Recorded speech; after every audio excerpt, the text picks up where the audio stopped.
बलिहारी गुरुदेव की जिन गोविंद दिया मिला है। बड़ी बड़ी साधना करके युगों तक भगवान को नहीं पाया जा सकता। और धन्य है ये संत, इन्होंने 5 दिन में ही भगवान का दर्शन करा दिया। मैं ऐसे गुरु को प्रणाम करती हूं। अब बताओ, ये श्रद्धा सच्ची कि संत सच्चे?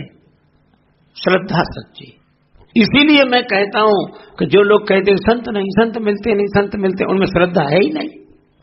अपनी श्रद्धा को रखें। द्रोणाचार्य जी की मूर्ति से एकलव्य ने वह ज्ञान प्राप्त किया जो पांडव भी नहीं प्राप्त कर सके। श्रद्धा की बात है। सब कुछ तुझसे नहीं है बुत, हमने जिसे पूजा उसे खुदा कर दिया। हमारी श्रद्धा, खेत में से वही फसल पैदा होती जो किसान पैदा करना चाहता है। आप श्रद्धा रखकर आज भी संतों से, भगवान की मूर्ति से, मंदिरों से वही प्राप्त कर सकते हैं जो आप चाहते हैं। श्रद्धा सच्ची हो तो संतों के प्रति श्रद्धा का सच्चा भाव। तभी कहा संतन के संग लाग रे तेरी बिगड़ी बनेगी, संतन के संग लाग रे तेरी बिगड़ी बनेगी। जो तू चाहे कि हो घनश्याम की मुझ पर नजर पहले, तो उसके आशिकों की खाके पामे कर गुजर पहले। प्रथम भगति संतन कर संगा। अच्छा, संत के संग बैठेंगे तो संत इधर उधर की तो बातें करते नहीं। संत गावई सुनई सदा मम लीला, वे सदा भगवान की लीला गाते, यदा कदा नहीं, सदा। तो अगर संत का संग हो तो बड़ा अच्छा, और नहीं हो तो संत जो कहते हैं उस भगवत कथा में रति हो। दूसर रति मम कथा प्रसंगा, रति शब्द है, लेकिन आप जानते हैं रति के पति का नाम, रति के पति का नाम है काम। ये पति पत्नी साथ ही रहते हैं, यहां रति वहीं काम, यहां काम वहां रति, जोड़ा ही ऐसा है। एक आदमी की पत्नी खो गई, बेचारा ढूंढते ढूंढते परेशान, दूसरे सज्जन मिले, कहा भैया परेशान क्यों? पत्नी खो गई। अच्छा, क्या नाम है तुम्हारी पत्नी का? सो बोला फजीहत। वो चौंका, फजीहत? और तुम्हारा नाम क्या है? सो बोला बेवकूफ। तो आदमी हंसकर बोला कि छानते फिजूल यार आसमां जमी, और बेवकूफ अगर हो तो फजीहतों की क्या कमी। यहां बेवकूफ होगा, फजीहत तो होगी।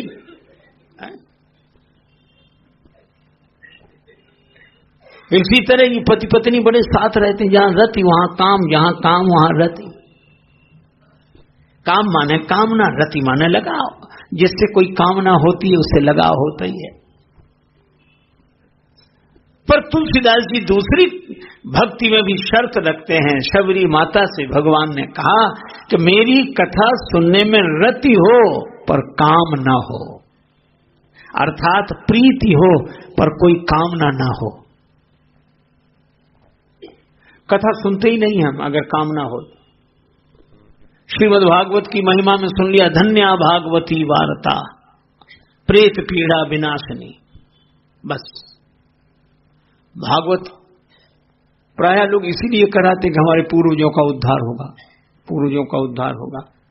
ऐसा नहीं कि होता ना हो, जरूर होता है, लेकिन फिर आदमी कथा नहीं सुनता, वो सोचता पूर्वजों का उद्धार हो रहा है, हो रहा है, हो रहा। एक जगह कथा हुई, कोई श्लोक नहीं, एक भी श्लोक नहीं, तो दूसरे सज्जन हमसे आकर कहने लगे, बोले महाराज ऐसी कथा हुई भागवत की, आनंद तो आया तो आया, पर एक श्लोक नहीं, एक भी श्लोक नहीं। तो हमने हंसकर व्यंग में कहा, हमने भागवत होती परलोक के लिए, उसको इस लोक से क्या मतलब। सुनते ही नहीं कोई, चाहे जो हो, बस भागवत भागवत।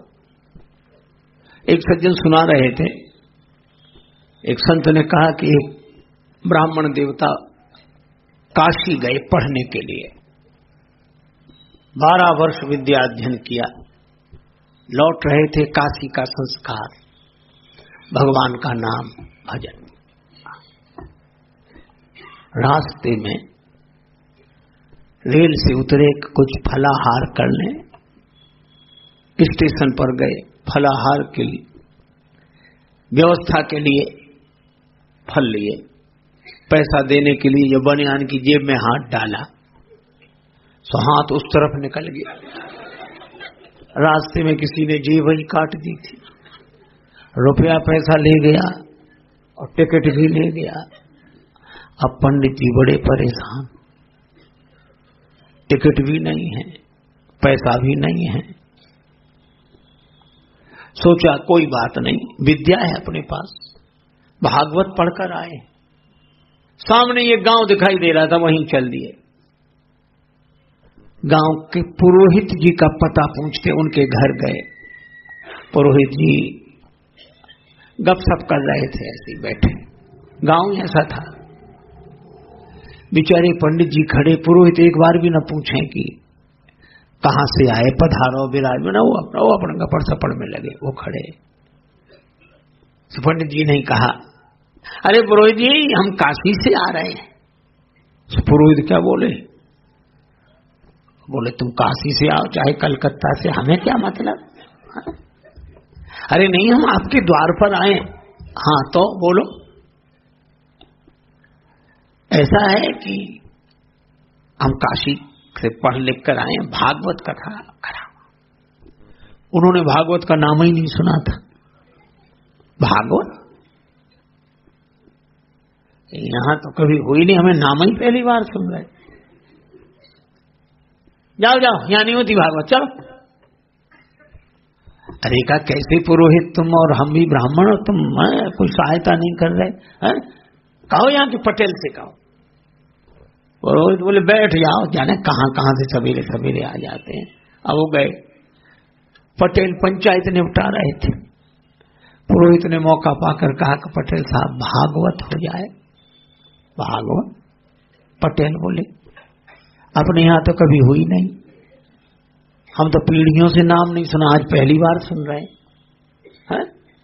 जिसका नाम ही नहीं सुना क्या करना, वापस करो। हाँ नहीं होती भागवत।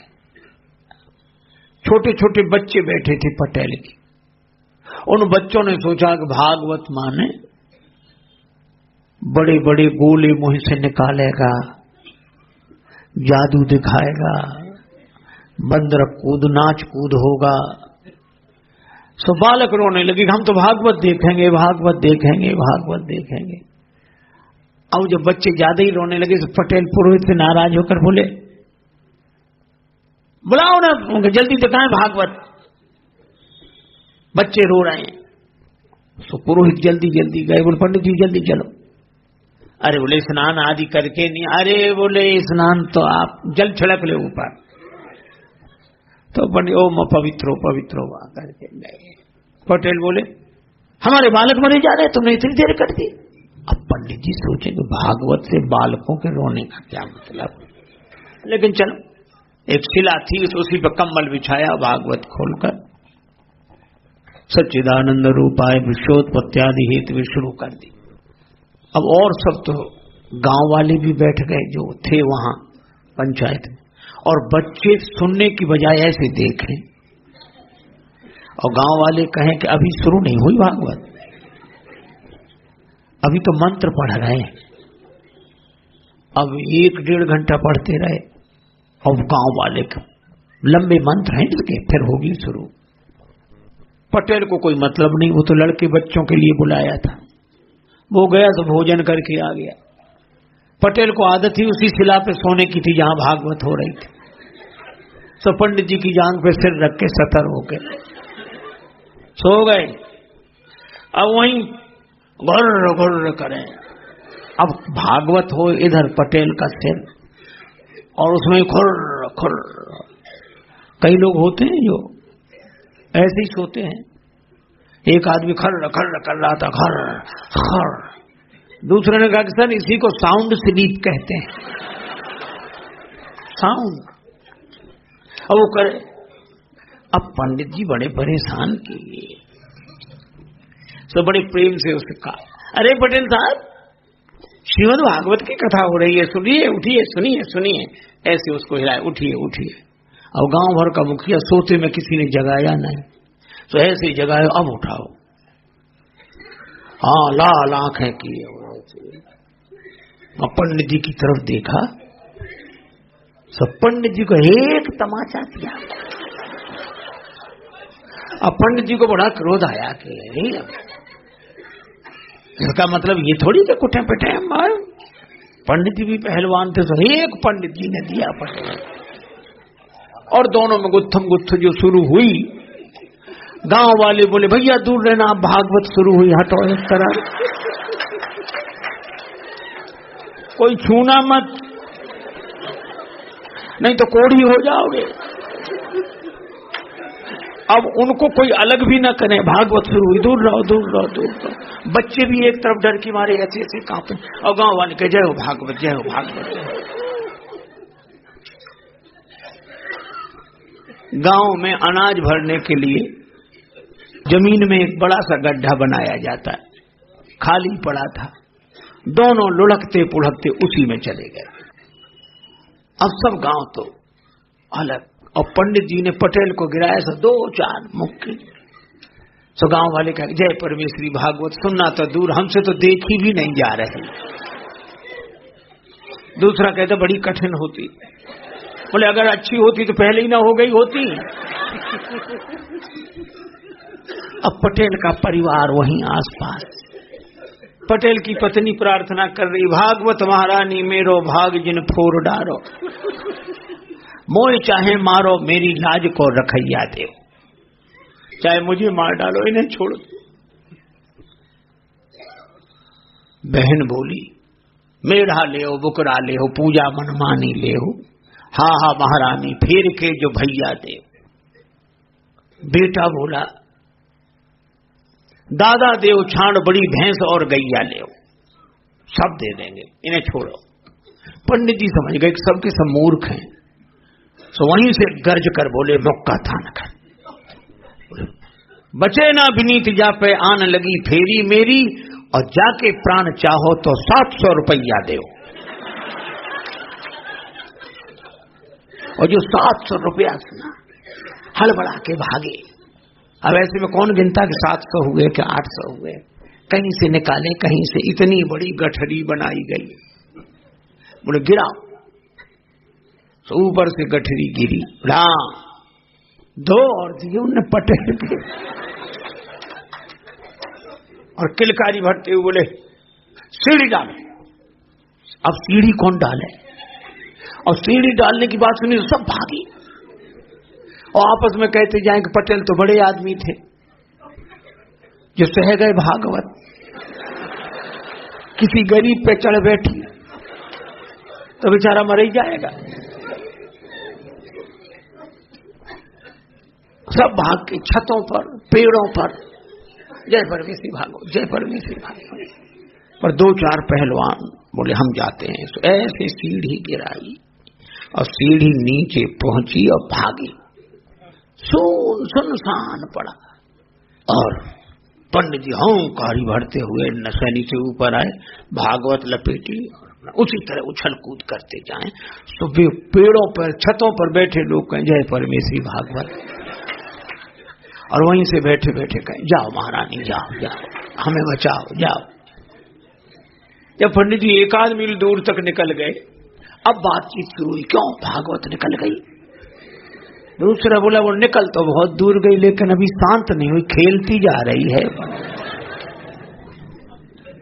जब आंखों से ओझल हो गए पंडित जी कि पटेल को तो निकालो। पटेल कुटे पिटे खून।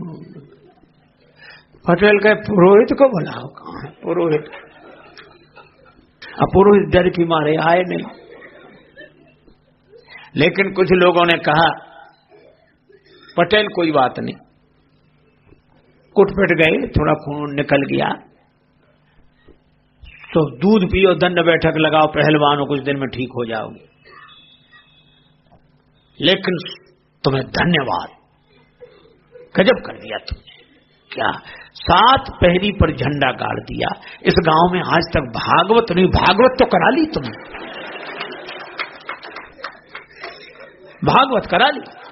तो पटेल हाथ जोड़ के बोले, हमारा क्या है, वो तो आप सब 5 पंथों का पुण्य है जो इस अधम शरीर से भागवत हो गई। वो उसी को भागवत समझते थे। अरे भैया, यह तो सही है कि भागवत के प्रभाव से प्रेत पीड़ा नष्ट होती है, लेकिन भागवत का ये महत्व है, पर सुननी भी तो चाहिए। एक से कहा कि माला बराबर चलनी चाहिए, राम राम राम राम राम बराबर चलनी चाहिए। महात्मा बोले चलाया करो, बोले हाँ ठीक है। 6 महीने बाद महात्मा जी बोले माला कहाँ है, बोले बराबर चल रही, बोले हाथ में तो नहीं दिख रही, बोले जब से आपने कहा तब से सीलिंग फैन में लपेट दी, पंखा बराबर चलता रहता, माला चलती रहती घूमती। अरे खुद चलानी चाहिए माला, श्वासों की माला पर जपने की बात कही है। इसीलिए तुलसीदास जी कहते हैं कि भगवान की कथा में रति हो, काम नहीं। काम तो पूरा होगा ही, कामना तो पूरी होगी ही, लेकिन उसके लिए क्यों सोचना। हमारे गुरुदेव कहते थे कि खेत में गेहूं चना पैदा करना है तो भूसा तो हो गई, पर भूसा के लिए कोई खेती नहीं करता, गेहूं चना के लिए खेती करते हैं, भूसा तो उसका परिणाम है। इसी तरह कथा से कामना की पूर्ति तो होगी ही, पर कामना मन में रखनी क्यों, प्रीति पूर्वक भगवान की कथा सुने। दूसर रतिमम कथा प्रसंगा, भगवान की कथा में प्रीति हो काम में। तीसरी भक्ति बताई गुरुपद पंकज सेवा, तीसरी भक्ति अमान, गुरुदेव के चरण कमलों की सेवा तीसरी भक्ति है। लेकिन इसमें भी एक शर्त है, अमान, मान रहित होकर, कोई मान नहीं। गुरुदेव के चरणों में छोड़ दुनिया के मजे सब, बैठ कर एकांत में, एकांत में ध्यान धर गुरु के वचन का, ध्यान धर गुरु के चरण का, तो प्रभु मिल जाएगा, सोई परम पद पावेगा, सोई परम पद पावेगा।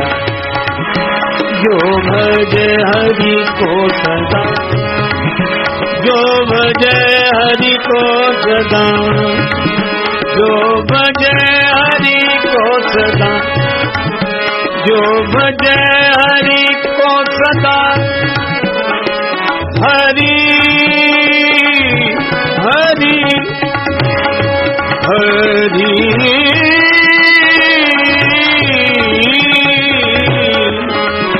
जो भजे हरि को सदा, सोई परम पद पावेगा, सोई परम पद पावेगा। दिल का शीशा साफ कर, दूर कर अभिमान को, दिल का शीशा साफ कर, दूर कर अभिमान को, अभिमान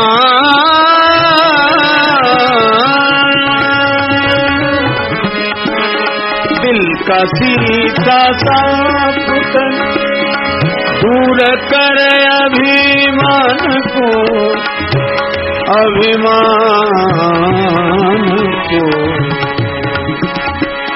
प्रेम भक्ति के बिना नहीं, नाथ के मन आएगा, कोई परम कोई परम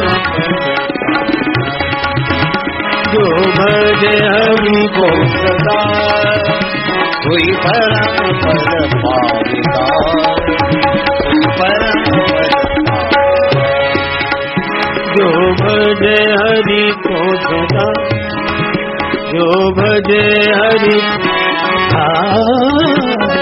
परम पद पावेगा, कोई परम पद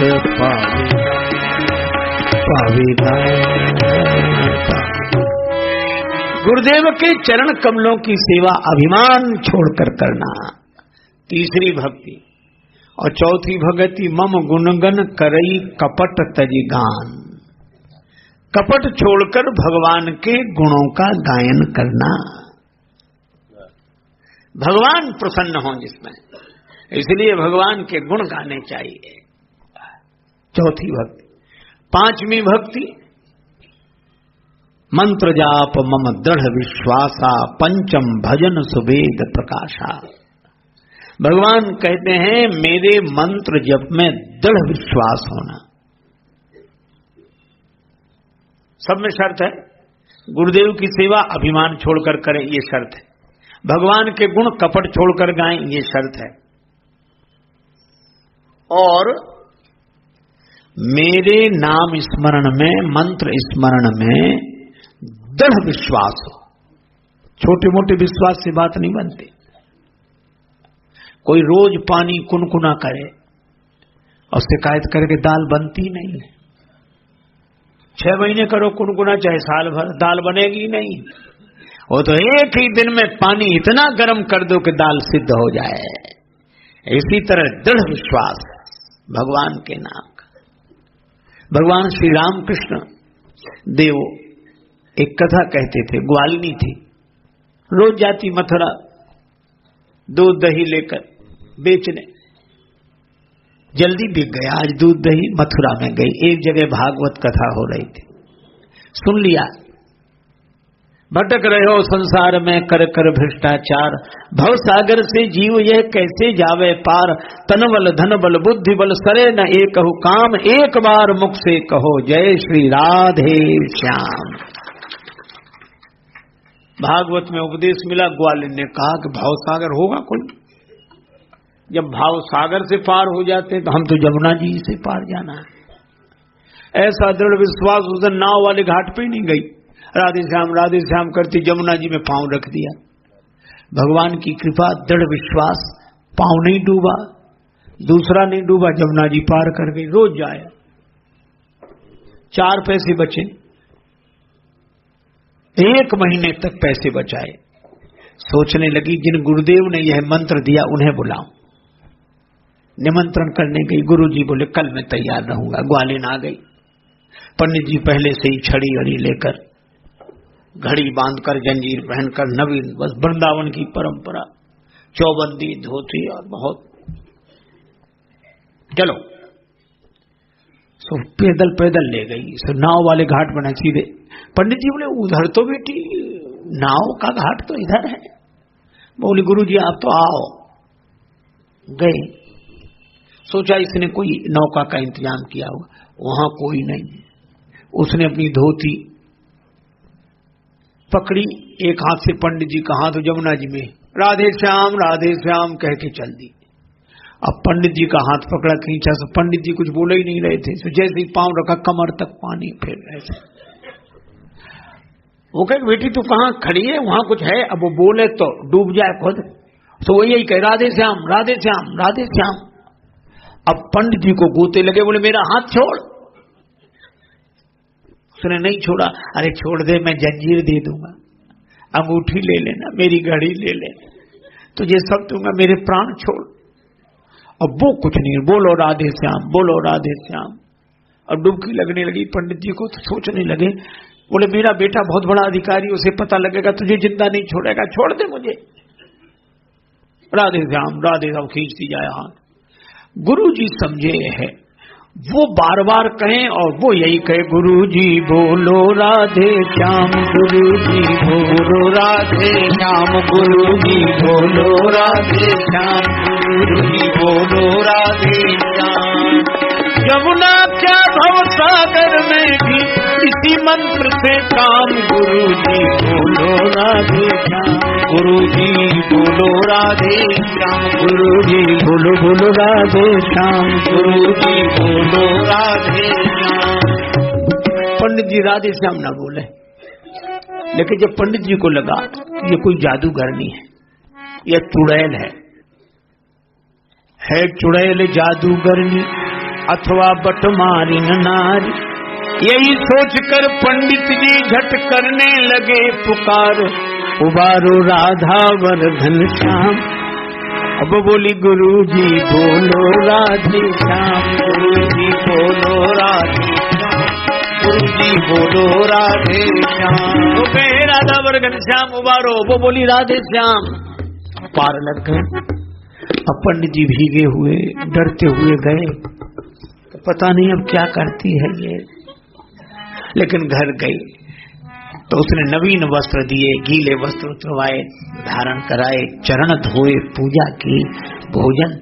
पंडित जी समझ गए खिला पिला के मारेंगे, लेकिन प्रसाद पाया। अंत में उसने चरणों में सिर रख दिया। पंडित जी बोले बेटी ये पार कैसे लगी?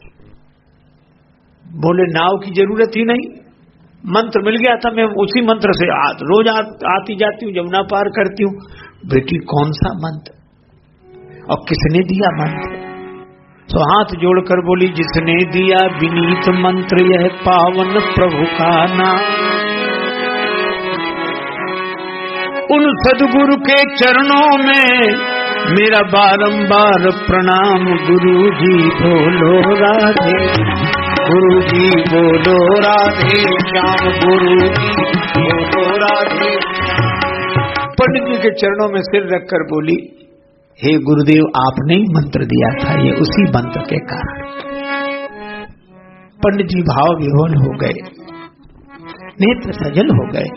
उन्होंने कहा कि बेटी तूने दृढ़ विश्वास किया इस मंत्र पर, इसलिए यदि प्रीत प्रतीत करे प्रभु सो नर क्यों न विनीत तरे क्षण में। यह है मंत्र जाप मम दृढ़ विश्वासा, पंचम भजन सुवेद प्रकाशा। छठवीं भक्ति छठ दमशील। दम इंद्रियों के संयम को दम बोलते हैं। इंद्रियां बस में हो। विरति बहु कर्मा, बहुत कर्मों से विरक्ति हो, लेकिन शर्त है निरत निरंतर सज्जन धर्मा। बहुत से कर्मों से विरक्ति हो पर सज्जनों के धर्म का पालन करें। सातवां सम मोहि मय जग देखा। सातवीं भक्ति है सारे संसार में भगवान कहते हैं मुझे देखना, लेकिन इसमें भी एक शर्त है, क्या? मोहिते अधिक संत करी लेखा। संत को मुझसे अधिक समझना। किसी गांव के बाहर मंदिर था, ठाकुर जी का नाम विपिन बिहारी, गांव से बाहर मंदिर था। वहां पुजारी सपत्नीक रहते। गांव के लोग समय समय पर गांव से बाहर जाकर दर्शन करते। पुजारी मंदिर की आरती पूजा पाठ बिल्कुल समय से करते। मंदिर के और आगे एक नदी थी, नदी के उस पार एक कुटिया, कुटिया में रहते थे एक महात्मा। एक दिन बरसात के बाद की बात है, पंडित जी आरती सजा रहे थे शाम को, भगवान की आरती। लोग आ भी गए थे कि अब आरती शुरू होगी। इतने में एक व्यक्ति दौड़ा दौड़ा और पंडित जी पंडित जी पंडित जी। वो कुटिया के महात्मा आ रहे थे तो रास्ते में नदी पर जो मट्टी का पुल उसमें गड्ढा हो गया। वो महात्मा गड्ढे में फंसे हुए हैं, निकल नहीं पा रहे हैं और शाम का समय है। पंडित जी ने आरती वहीं छोड़ी, भागे। लोगों ने बहुत बुरा भला कहा कि बताओ भगवान की आरती छोड़ दी, ये कोई बात हुई, ये कोई पर्व गए। संत को निकाल कर लाए, उनके वस्त्र बदलाए, चरण सेवा करके उनको सुलाया, तब आरती की। महात्मा सवेरे जाने लगे। जाते जाते बोले शरद पूर्णिमा पर और आऊंगा। अब शरद पूर्णिमा के एक दिन पहले पंडित जी ने पत्नी से कहा कि महात्मा आएंगे, गड्ढा है उसमें मिट्टी भर के हम लोग पूरा कर दें। मिट्टी तुम खोदना, मिट्टी मैं खोदूंगा और टोकनी भरूंगा, तुम टोकनी सिर पर रख के उस गड्ढे में डालती रहो और भगवान का नाम लेती रहो। यही क्रम चल रहा था। तन सो सहत दुख मन सो करत काम, मुख सो जपत नाम श्याम यदुवीर को, ये क्रम चल रहा था। तब तक देखा उधर गैया चल रही, गायों में से एक ग्वाल दौड़ता हुआ आया। देखो विनीत शीघ्र सती को, सहायक बन बन से सिधायो एक बालक अहीर को।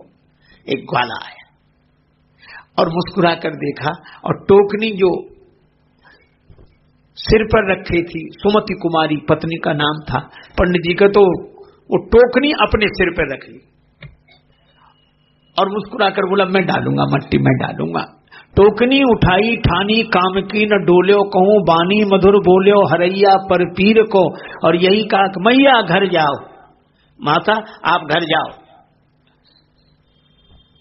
लेकिन कल आऊंगा मैं, समैया पे रखियो ध्यान, दिवैयो प्रसाद मोहे पूरी और खीर को, खीर पूरी का प्रसाद दिलाना कल। सुमति कुमारी मुस्कुराते हुए मंदिर चली गई और बालक डाले बार बार टोकनी। पंडित जी एक टोकनी भर दें, उन्हें यही पता कोई ले जाता है, सो ऐसे कमर सीधी की कि देखें कितना गड्ढा रह गया, भर गया था गड्ढा पूरा। देखा और जो देखा ग्वाल को, बड़े नाराज हुए, तू कहां से आ गया, आयो कहां थे मूढ़ मार्ग बनावन हेत, सुकृत बटाएं लेत सुमति कुमारी के, दांत कटकटात गारी देत पिछारी परे, तज के कुदारी कहें जात कहां दारी के। अभी देखता हूं आगे आगे बालक टोकनी पटक नहीं पाया गड्ढे में, टोकनी सिर पर रखी, गांव की तरफ बालक भागा और पंडित जी पीछे पीछे कि जाता कहां है। लेकिन गांव दूर था और पुजारी बिल्कुल पास आ गए थे, तो बालक हड़बड़ी में मंदिर में घुस गया।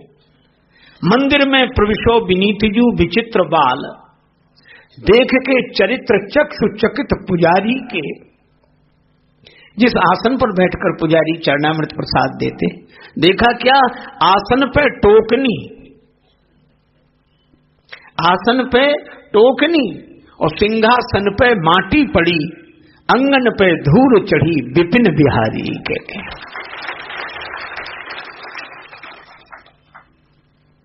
पुजारी रोने लगे, ऐसा चरित्र सुना नहीं देखा। उदय हो गई आज पतित की, कौन पाप की देखा। ये ऐसा तो आज तक मुझे पाप उदय हुआ।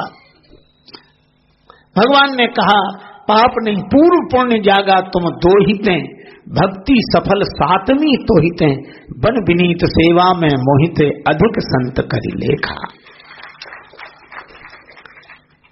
मुझसे अधिक संत को समझा, ये सातवीं भक्ति है।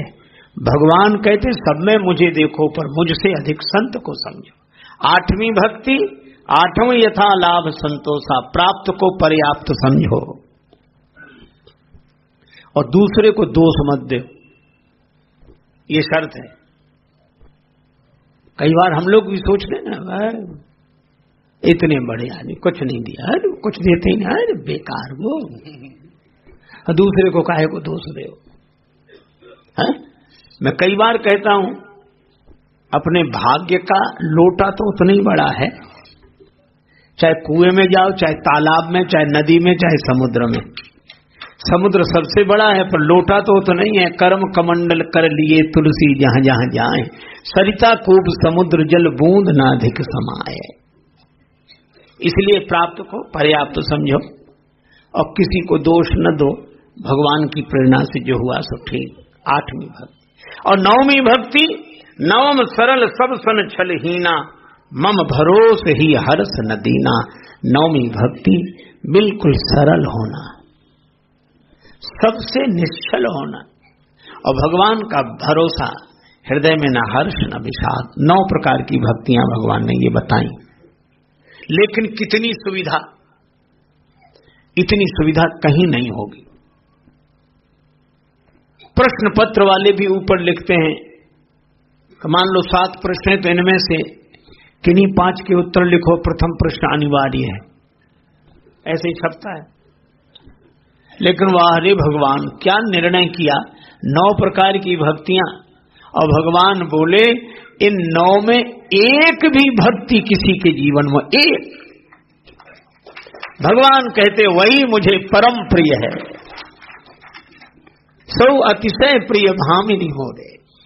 चाहे संत का संग करे, चाहे कथा में प्रीति हो, चाहे गुरु की अभिमान रहित सेवा करे, चाहे कपट छोड़कर मेरे गुणों का गायन करे।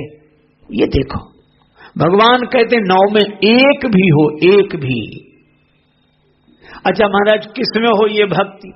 भगवान कहते 9 मह एक हो जिनके होई नारी पुरुष सचराचर कोई हो, स्त्री पुरुष और चराचर में कोई भी, नारी पुरुष।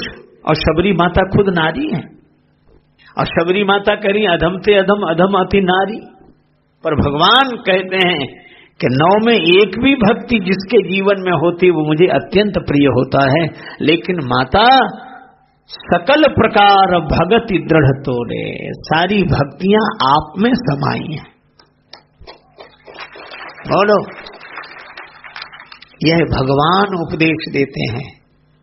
इतनी सुविधा, भक्ति की इतनी सरल चर्चा, और सरल चर्चा में भी केवल एक भक्ति भी हो तो बहुत।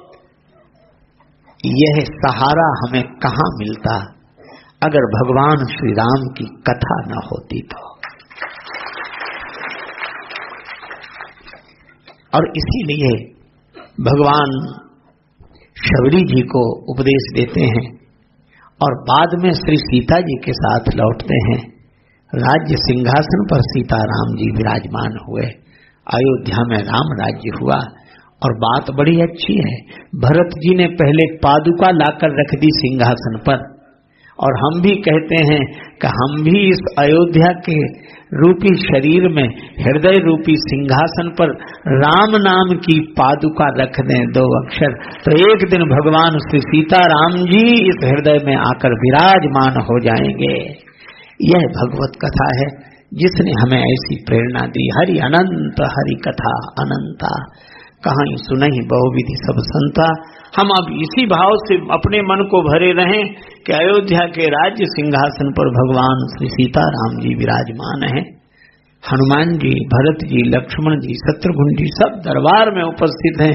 और हम ये कह रहे हैं, हे प्रभु हर जन्म में मिले वास सरजू तीर का, और हम सब अवध की हों प्रजा और राज्य हो रघुवीर का। राजा राम जानकी रानी आनंद अवध राजधानी। इन दिनों में आपके बीच जो भगवान की कथा मेरे माध्यम से हुई, निश्चित रूप से यह भगवान की कृपा ही है और संतों का आशीर्वाद है, संतों की कृपा है। और इस आश्रम को निश्चित रूप से यह तीर्थ तो है ही, पर मेरे लिए मैं ऐसा मानता हूं कि ये तीर्थ ही नहीं महातीर्थ है। मुझे बहुत पुरानी स्मृतियां इस आश्रम से जुड़ी हुई हैं। परम वंदनीय ब्रह्मलीन श्रीमद स्वामी आत्मानंद जी महाराज, जिनकी चरण धूलि से यह धरा धन्य हुई, उनके पावन सानिध्य में आने का अवसर मिला। उनका स्नेह, आशीर्वाद और संकल्प आज तक मेरे साथ है, और मुझे लगता है कि उन महापुरुषों के संकल्प से ही इस आश्रम से मेरा नाता इस रूप में जुड़ा हुआ है। और हमारे परम वंदनीय अनंत श्री संपन्न परम श्रद्धेय पूज्यपाद श्री स्वामी सत्यरूपानंद जी महाराज ने ऐसा आदेश दिया है कि उनके आदेश को मैं सदा सिरोधार्य करता हूं, और उसी आदेश के आधार पर हम लोग मिलते रहे हैं, मिल रहे हैं, और महाराज जी के साथ ही हम लोग फिर मिलेंगे और भगवान की मंगलमयी कथा का गायन श्रवण लाभ प्राप्त करेंगे। पूज्य महाराज श्री के चरणों में बारंबार प्रणाम। इन उपस्थित भगवान के अनुग्रह विग्रह संतों के चरणों में प्रणाम, और आप सबको भी श्री सीताराम जी के भाव से प्रणाम। आप तो हृदय से आशीर्वाद दें, सीताराम चरण रति मोरे, अनुदिन बढ़ो अनुग्रह तोरे। इसी के साथ वाक्य पुष्पांजलि को विराम, नाम संकीर्तन कर लें। जय सिया राम, जय जय सिया राम, जय जय सिया राम, जय जय सिया राम, जय सिया राम, जय जय सिया राम, जय सिया राम, जय जय सिया राम, जय सिया राम, जय जय सिया राम, जय सिया राम, जय जय सिया राम, जय सिया राम, जय जय सिया राम, जय सिया राम, जय जय सिया राम। सिय सिय सुमिरत राम जू, सिय सुमिरत श्री राम, जुगल नाम राजेश जपी, भगत लहे विश्राम। श्री ठाकुर मां शारदा, स्वामी विवेकानंद,